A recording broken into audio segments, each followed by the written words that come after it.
प्यारे विद्यार्थियों, स्वागत है आपका प्रश्नावली 7.2 निर्देशांक ज्यामिति।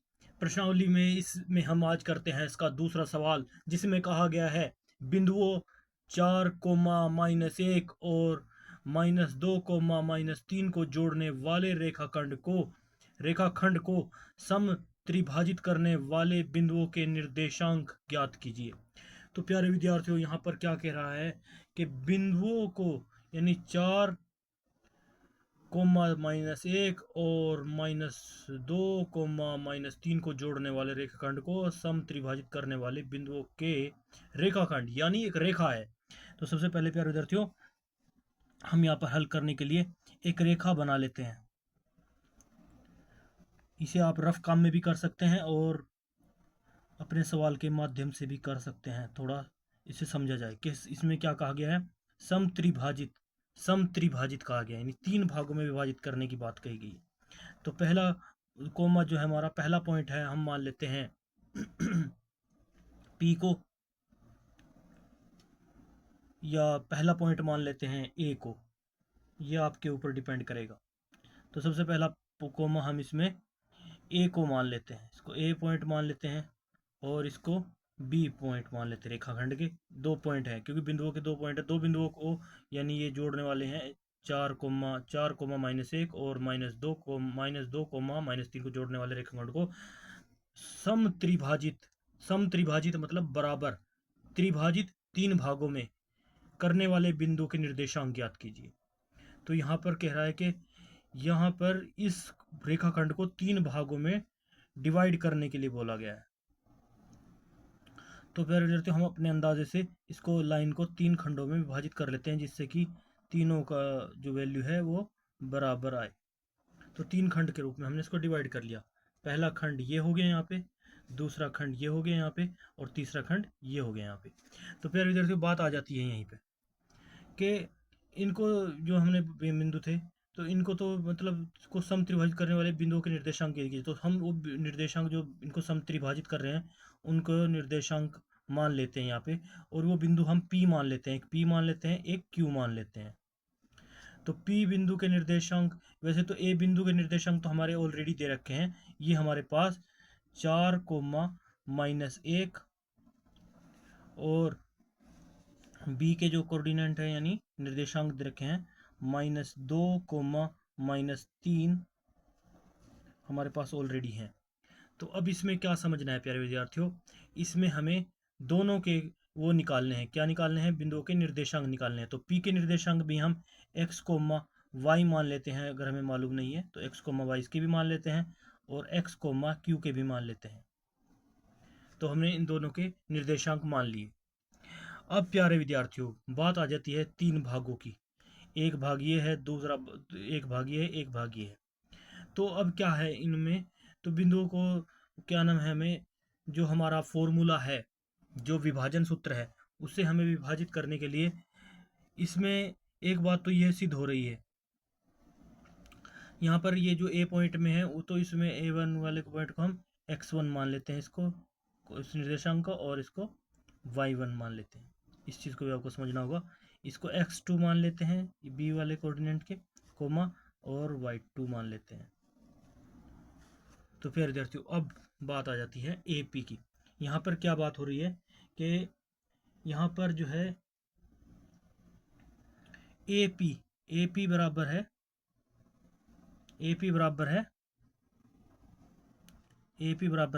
PQ के, और PQ बराबर है QB के। यानी ये आपस में सम त्रिभाजित करने वाले बिंदु है। ये सम आपस में बराबर हैं। तो सबसे पहले हम इसमें AP जो है हमारे पास, तो AP की वैल्यू पता करेंगे। तो उसके लिए हमें क्या करना पड़ेगा, कोऑर्डिनेट ज्ञात करने के लिए। तो इसके लिए हमें, इसमें ये बात तो हम समझ गए यहाँ पे। तो ये है, लेकिन प्यारे विद्यार्थियों, ये सब एक एक पॉइंट है। यहाँ पे एक भाग है, और P के अंदर भी यहाँ पे भी एक भाग है। ये सब समान रूप से बटे हुए हैं, लेकिन हमें यहाँ पर M1 और M2 की वैल्यू भी दर्शानी है। तो M1 की और M2 का क्या मान रहेगा, वो इस हिसाब से मेंटेन होगा। जब हम AP को ले लेते हैं, जब AP को एक तरफ ले लिया, अगर हम AP को ले रहे हैं एक भाग, तो AP का जो हमारे पास M1 की वैल्यू आ जाएगी वो AP के थ्रू। तो देखो इन दोनों में कॉमन क्या है, इन दोनों में कॉमन AP है, यहाँ पे AP दो बार है। तो यहाँ पे हम AP के अंदर जो अनुपात लेंगे वो हमारे पास अनुपात प्राप्त होगा, अनुपात होगा 1:2। इधर Q की वैल्यू 2 दे रखी है, यहाँ पर 1 और 2 बचते हैं। तो इससे जब हम इसके अनुपात की तुलना करेंगे तो AP की वैल्यू के लिए हमारे पास जो अनुपात प्राप्त होगा 1:2 अनुपात प्राप्त होगा। जब हम QB की वैल्यू निकालेंगे, Q निकालेंगे, तब हमारे पास Q के लिए भी Q का अनुपात जो है वो 1 होगा, और इस साइड का जो अनुपात होगा वो 2:1 के रूप में परिभाषित होगा। ये मोटा मोटा समझ लीजिए, ये बात आपको समझ में आ जाएगी तो आप समझ जाएंगे कि हम क्या कहना चाह रहे हैं। तो इसमें जो है इसको M1 मानेंगे और इसको M2 मानेंगे, इसको M1 मानेंगे और इसको M2 मानेंगे, और इसमें भी इसको M1 मानेंगे, इसको M2 मानेंगे। तो यहाँ पर आपका हमारे पास वैल्यू निकल के आ रही है। जब हम AP ले रहे हैं, AP के तौर पर जब हम AP के निर्देशांक निकालेंगे तो हमारे पास M1 ये होगा और M2 ये होगा अनुपात के तौर पे। तो प्यारे विद्यार्थियों, इसके बाद हम इसमें यहाँ तक समझने के बाद अब हम इसको लिखते हैं, इसमें हम इसकी जो भूमिका है वो लिख देते हैं कि ये किस प्रकार से, क्योंकि ये बराबर है। तो AP बराबर है PQ के और PQ बराबर है QB के।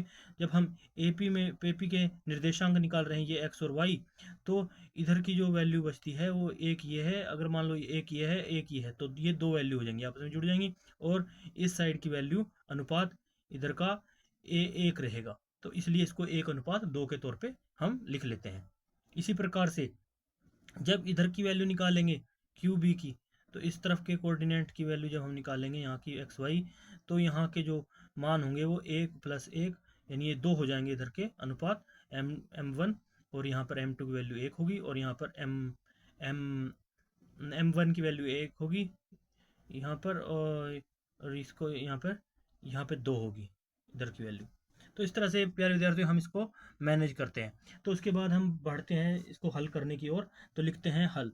तो सबसे पहले हम क्या करेंगे हल में, ये हम यहाँ पे एक लाइन लगा लेते हैं ताकि हमने ये सिर्फ रफ काम किया। तो इसमें हम लिख लेते हैं हल। हल में हम क्या कर रहे हैं प्यारे विद्यार्थियों, हल रफ समझ लो, चाहे इसको आप इस सवाल के अंदर भी मैनेज कर सकते हो समझने के लिए। तो ये सब चीज़ें हमने पहले मैनेज कर ली। तो लिखते हैं हल में क्या किया हमने, हमने सबसे पहले एक क्या नाम है पी के हमने क्या निकाले, यहाँ पर निर्देशांक निकाले हैं। तो P के हम लिखेंगे मान लो P के जो हमारे निर्देशांक हैं X, Y, और Q के निर्देशांक हैं X, Y, बिंदुओं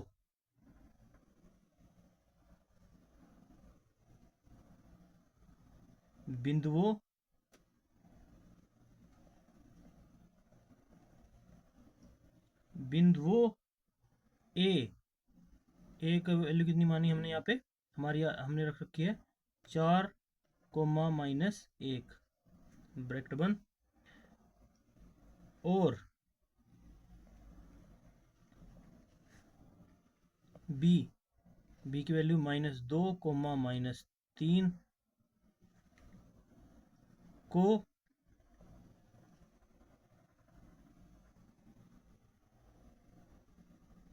को मिलाने या जोड़ने, लिख सकते हैं मिलाने या जोड़ने,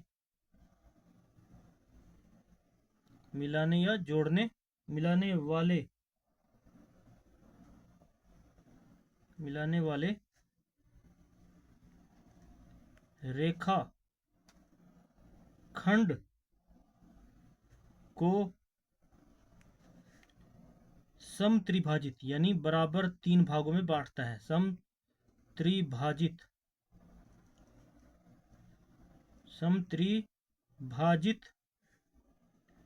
करता है।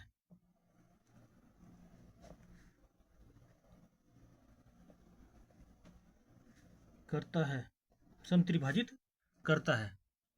तो ये सारी भूमिका लिख ली हमने, क्योंकि ए बी को कौन से बिंदु तोड़ रहे हैं, पी के निर्देशांक एक्स वाई और क्यू के निर्देशांक जो है इसको 3 भागों में समद्विभाजित कर रहे हैं। यहाँ पे एक एक मान है इसका, इस प्रकार से इस मान को यहाँ पे ये समद्विभाजित कर रहे हैं। अगर हम ए पी की बात करें जाए तो, तुलना करी जाए तो ये एक एक के रूप में है, तो एक एक दो हो जाएंगे, और ये आपस में जुड़ जाएंगे तो इसकी दो वैल्यू हो जाएगी यहाँ पे एक, तो यानी एक एक एक के रूप में है ये। तो इनको समत्रिभाजित 3 भागों में समान रूप से विभाजित किया गया है। मान लो ये भी एक है, ये भी एक है, ये भी एक है, इस तरह से। तो फिर तो इनकी वैल्यू को हमने फिर ए पी बराबर होगा पी क्यू बराबर होगा क्यू बी। तो जब हम ओनली ए पी का एक बोलेंगे यानी भाग, तो अनुपात, तो इसमें ए पी के एक एम वन की वैल्यू एक हो जाएगी, और अनुपात 2 में एम टू की वैल्यू ये हो जाएगी 2। तो इस प्रकार से m one plus m two, इस फॉर्मूले को हमें दर्शाना है, प्रूफ करना है, सिद्ध करना है कैसे इसमें से प्रूफ होगा।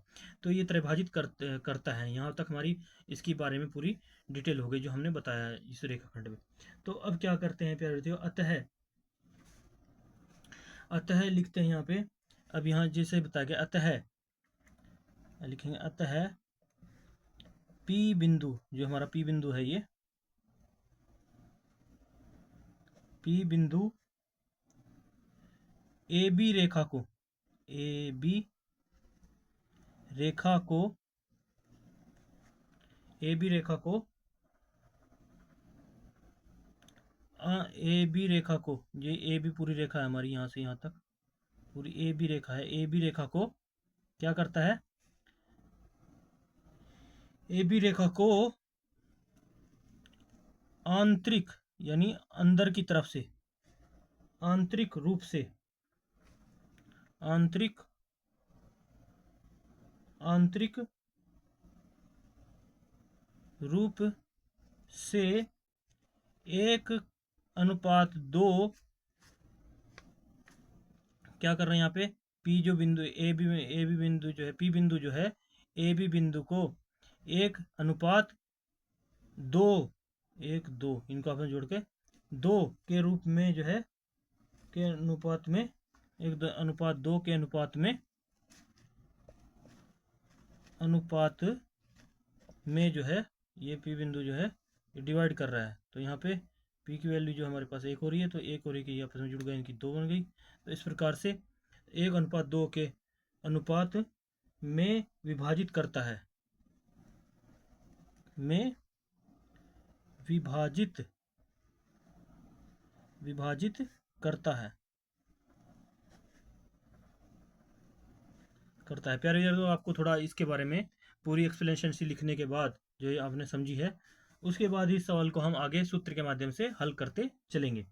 तो ये लिख लेते हैं, करता है।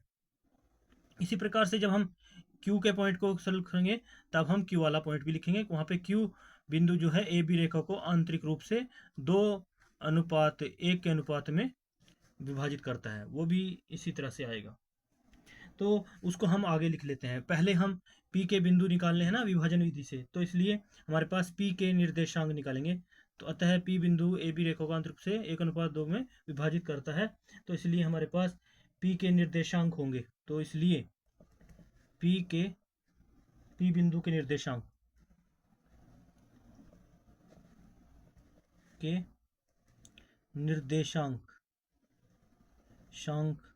हमने जो माने हुए हैं, हमारे पास x, y हैं।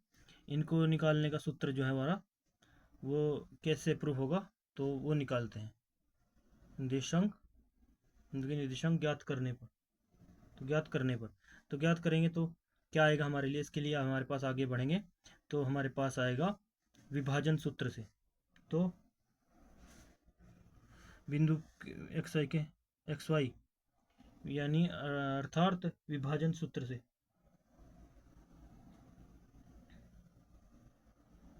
निर्देशांक निकालने, यानी इसका मतलब है विभाजन सूत्र। इसलिए विभाजन सूत्र क्या हमारा, उसे लिख लेते हैं विभाजन सूत्र से, क्योंकि विभाजन की बात करिए। तो विभाजन सूत्र क्या है हमारा, उसके लिए हमारे पास क्या होता है, इसके रूप में हमारे पास विभाजन सूत्र को हम x कोमा y के रूप में भी लिख सकते हैं। तो P बिंदु के विभाजन सूत्र से, तो यहाँ पर हमने इसको लिख लेते हैं। तो विभाजन सूत्र P के निर्देशांक निकालने x y के रूप में, तो विभाजन सूत्र हमारे पास लगेगा, ये P के निर्देशांक आएंगे इस प्रकार से। तो सूत्र हमारे पास डायरेक्टली बनेगा, ये इसको ऐसे भी लिख सकते हैं। तो इसलिए विभाजन सूत्र क्या होगा हमारे पास, तो विभाजन सूत्र होगा बराबर, सबसे पहले लिख लेते हैं यहाँ पर प्यारे विद्यार्थियों, आपको पता ही है क्या लिखते हैं, m और x प्लस दोबारा से फिर m और x ऐसे लिख लिया, बटे में m1, जैसे कि हमने पहले भी बताया था आपको, सूत्र है हमारा, फॉर्मूला क्या होता है विभाजन सूत्र, ये होता है ना m1, ये mx, उसके बाद 12 और 21 का रूल बन जाता है m1 प्लस m2। इस तरह से इसको कर लेते हैं, और इसी प्रकार से m1 प्लस m2 जो हमारा y का वैल्यू आ जाएगी इस तरह से। तो ये फॉर्मूला हमारा यहाँ लगेगा। तो क्या करेंगे, 12 का सूत्र है ना, पहले इसमें m1 में 1 हो जाएगा, x का 2 हो जाएगा, इसमें m2 हो जाएगा और इसमें x1 हो जाएगा, ये आपस में गुणा में होती है।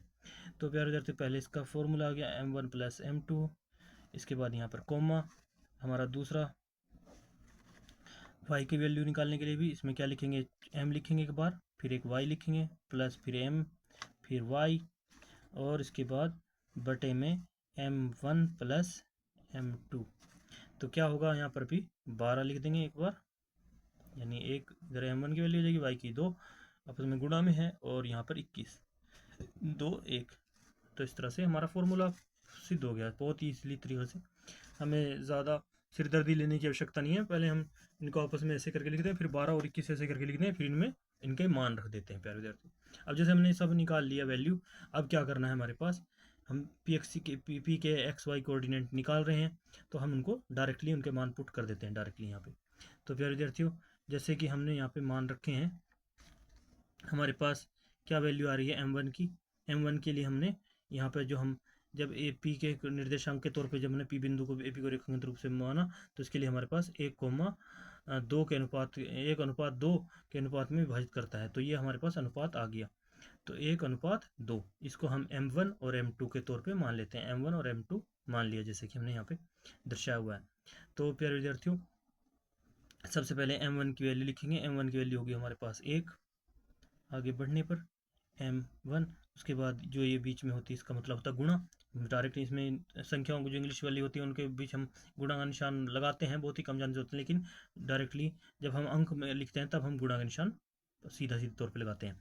तो 1 गुणा x2 की वैल्यू क्या है हमारे पास यार विद्यार्थियों, x2 की वैल्यू है हमारे पास, x2 की वैल्यू है -2, तो इसको यहाँ पे हम गुणा में लिखेंगे -2, उसके बाद प्लस का निशान, उसके बाद m2 की वैल्यू क्या है हमारे विद्यार्थी, हमारे पास m2 की वैल्यू हमारे पास 2 है, तो लिखेंगे 2 प्लस के अनुपात में है ना।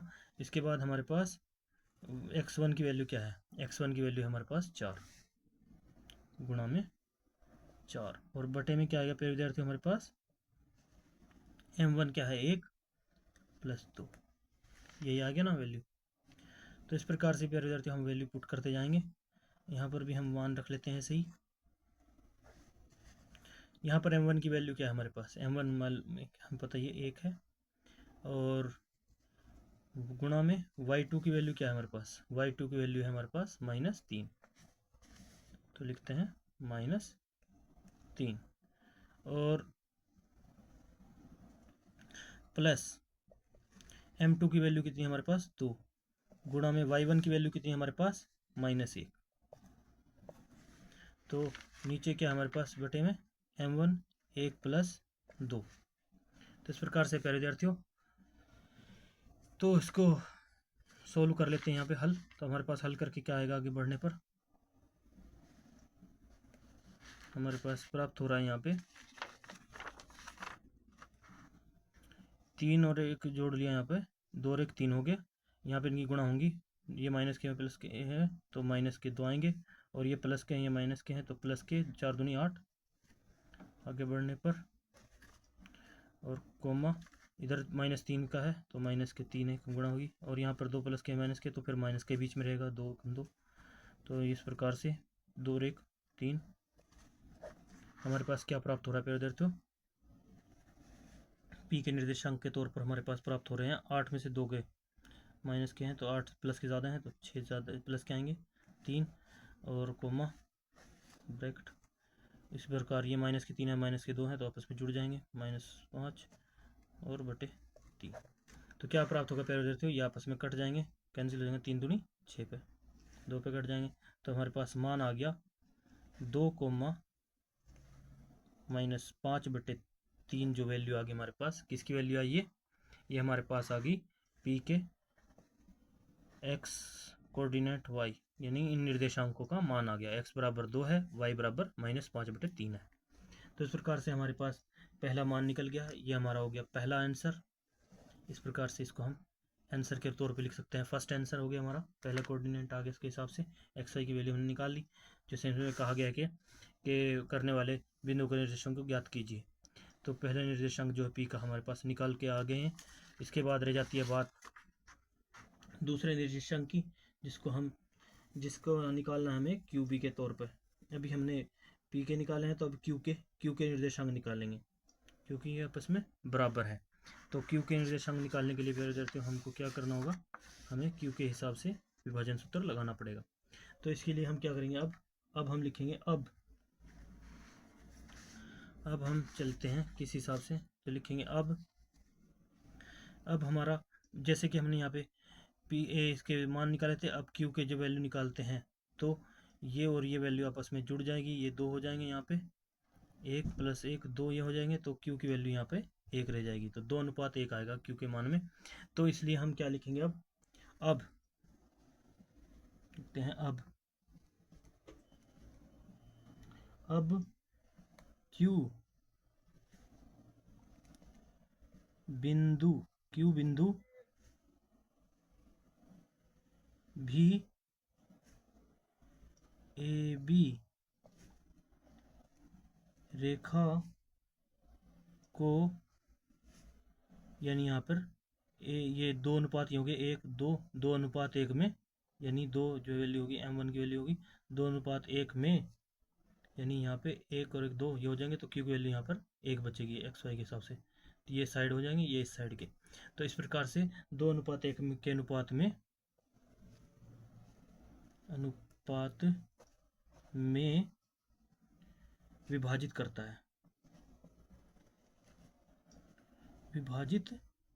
है ए बी रेखा को करता है। तो इसलिए क्यू के जो निर्देशांक है वो क्या होंगे, तो क्यू के निर्देशांक हम ज्ञात करेंगे, तो इसलिए तो करता है, इसलिए क्यू के निर्देशांक जो है x, y के निर्देशांक क्या हैं वो निकालने हमें। निर्देशांक यहाँ पे आएगा, या सॉरी यहाँ पे चंद्र बिंदु है, निर्देशांक हमें निकालने हैं। तो निर्देशांक हम निकालेंगे, तो इसके लिए हमारे पास निर्देशांक के लिए हमारे पास इसलिए क्या होगा, विभाजन सूत्र लिखेंगे, विभाजन सूत्र हमारे पास होता है, इसको हम एक्स वाई लिख करके लिख सकते हैं, और क्यू लिख देंगे साथ में, क्यू कोऑर्डिनेट है, तो प्राप्त होगा बराबर में विभाजन सूत्र हमारा यही है, होता है mx + mx बटे m1 + m2। अब इसमें 12 21 लिख देते हैं, बहुत सिंपल है ताकि आपको समझ में आता रहे। उसके बाद y का मान लिख लेते हैं ऐसे ही, m एक बार y + m और y, थोड़ा सा बीच में स्पेस देकर रखेंगे, ये गुणा में होता है, फिर 12 और 21 और बटे में m1 + m2 लिख दिया, ब्रैकेट बंद। तो सबसे इसमें क्या करना है प्यारे विद्यार्थियों, अब हम ऑलरेडी जान तो चुके हैं कि मान क्या क्या है हमारे पास, तो मान रख देते हैं डायरेक्ट। अब m1 की वैल्यू क्या दे रखी है यहाँ पे m1 की वैल्यू जो है हमारे पास, कोमा हमने अनुपात 2 लिया ना, तो ये m1 हो गया, ये m2 हो गया। तो हमारे पास सबसे पहले यहाँ पे लाइन लगा लेते हैं।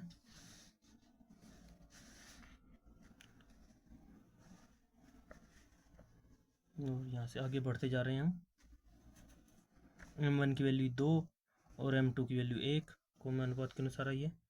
तो हमारे पास x2 की वैल्यू क्या है, तो x2 की वैल्यू देख लेते हैं पहले। यहाँ पे x2 की वैल्यू हमारे पास है, x2 की वैल्यू प्राप्त हो रही है हमारे पास -2। m1 की वैल्यू क्या है, m1 2 है, गुणा x2 की वैल्यू क्या है -2, और उसके बाद प्लस m2 की वैल्यू कितनी है, m2 की वैल्यू हमारे पास 1 है ना, तो 1 गुणा, और x1 की वैल्यू क्या है, x1 की वैल्यू है 4, यहाँ पे हमने ले ली 4। इसके बाद कोमा, अब चलते हैं y की साइड से। m1 की वैल्यू कितनी है 2, गुणा, बीच में गुणा होती है जो चिन्ह नहीं होता, तो y2 की वैल्यू कितनी है, y2 की वैल्यू हमारे पास है -3। इसके बाद प्लस का निशान बीच में। m2 की वैल्यू कितनी है, m2 की वैल्यू m2 की वैल्यू हमारे पास 1 है, गुणा, और y1 की वैल्यू कितनी है -1, तो -1 लिखते हैं गुणा में, बटे में कितना है, m1 की वैल्यू 2 है प्लस m2 की वैल्यू 1 है, उसको लिख देंगे और ब्रैकेट बंद। अब इनको आगे हम सोल्व कर लेते हैं, आगे बढ़ते जाएंगे सभी विद्यार्थियों। तो 2 - 2 की गुणा करेंगे तो -4 आ गए यहाँ पे, ये प्लस बीच में है और ये प्लस का है, तो 4 4 4 का 4 प्लस का आएगा, तो बटे 3 हो जाएगा, 2 + 1 3। तो हमारे पास आगे क्या प्राप्त होगा, ये 3 माइनस के हैं, ये उसके हैं, तो माइनस के 6 आएंगे यहाँ पे, ये माइनस के 1 है, माइनस के है, तो माइनस के डायरेक्ट 1 आएगा, तो बटे 2 + 1 हमारे पास क्या प्राप्त होगा, 2 बटे ये 3 हो गया यहाँ पे, ब्रैकेट बंद। अब देखते हैं कि क्या ये आपस में कटते हैं, तो हाँ प्यारे विद्यार्थियों, ये देखो 4 - 4 है, कैंसिल हो जाता है, इसका मतलब 0 होता है, तो 0/3 की वैल्यू कुछ नहीं होती, 0 ही होती है, तो 0 आ जाएगी। और -3 और -1 की बात आ रही है यहाँ पे, तो ये हमारे पास -7/3 प्राप्त होगा कोमा करके। तो इस प्रकार से क्यू के जो हमारे पास निर्देशांक आ गए क्यू की वैल्यू के लिए, x, y इसकी निर्देशांक है वो 0, -7/3 है। तो इस प्रकार से ये भी हमारा एक आंसर आ गया। तो इस प्रकार से हमने दोनों के निर्देशांक ज्ञात कर लिए। उम्मीद करते हैं प्यारे विद्यार्थियों आपको सवाल समझ में आएगा। कल हम नेक्स्ट सवाल करेंगे, तब तक के लिए बाय बाय।